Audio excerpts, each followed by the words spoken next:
औज़ु बिल्लाहि मिनश्शैतानिर्रजीम बिस्मिल्लाहिर्रहमानिर्रहीम। हमारा मौजू है कहना बड़ों का मानो। गोडनिस पे कन की मुश्किल अल्फाज वुचान रोक ठोक अमरत दुश्वार सदमा जिल्लत। यह अल्ताफ़ हुसैन हालिन लिखुमत। इस परो गोड की अल्फाज माने अम पत परो इस ये नज़म।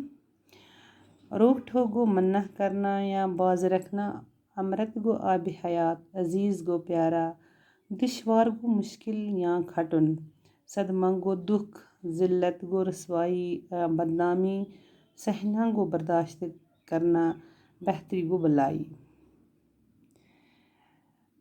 रोक ठोक कुन वना अमिस रोक ठोक करना कि मन्ना करना या बाज रखना। यह वना अमिस कुन जाय गस कहीं कुन जाय वना मन्ना आमुत करना।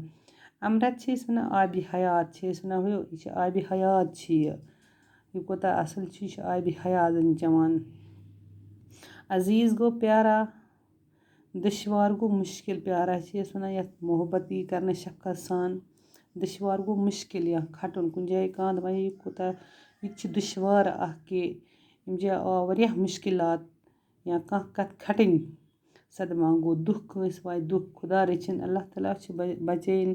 कह मरान तम सात दुख गसान कंस की एक्सीडेंट गसान तम सात दुख गसान। कह मुश्किलात गसान तम सात दुख वातान। जिल्लत गो रसवाई कह रसवा करुन या बदनाम करुन बदनामी कंस हज करन। सहना गो बर्दाश्त करना, बर्दाश्त कह वनाय मे कोता कल पिट गो पत कोर अम बर्दाश्त वारिया बर्दाश्त कोर मे। बेहतरी गो भलाई, बेहतरी गो भलाई।